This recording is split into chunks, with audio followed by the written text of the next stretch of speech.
વાત હવે પંચમહાલની કરીએ તો પંચમહાલના કાકણપુર પોલીસ સ્ટેશનમાં મુકાયેલા મુદ્દામાલનો દારૂ ચોરી થવાની ઘટનાએ પોલીસ તંત્રમાં ખળભળાટ મચાવી દીધો છે। પોલીસ સ્ટેશનના કમ્પાઉન્ડમાંથી જ દારૂ ગાયબ થતા પોલીસની સુરક્ષા વ્યવસ્થા સામે સવાલો ઊભા થયા છે। આ મામલે પોલીસ સ્ટેશનના કર્મચારી લલિત કુમાર પલાસ દ્વારા ફરિયાદ નોંધાવતા પોલીસે ગુનો દાખલ કરીને તપાસ હાથ ધરી છે અને સઘન તપાસ દરમિયાન રક્ષક જ ભક્ષક બન્યા હોવાનો ચોંકાવનારો ઘટસ્ફોટ થયો છે, જેમાં 4 હોમગાર્ડ જવાનો સહિત કુલ 5 લોકોની અટકાયત કરવામાં આવી છે અને પકડાયેલા આરોપીઓમાં વિરલ ગોહિલ, ગોવિંદ પરમાર, કિશન પરમાર, નરેન્દ્ર બારિયા અને પ્રવીણ પગીનો સમાવેશ થયો છે।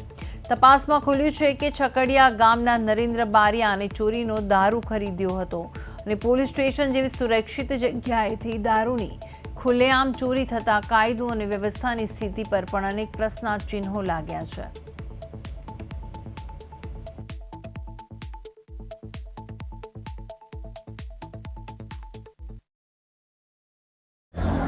પંચમહાલ જિલ્લાના કાકણપુર પોલીસ સ્ટેશનમાં દારૂના મામલાને લઈને પ્રદેશ 24 ગુજરાતીની ટીમ આજે કાકણપુર પોલીસ સ્ટેશનમાં આવી પહોંચી હતી।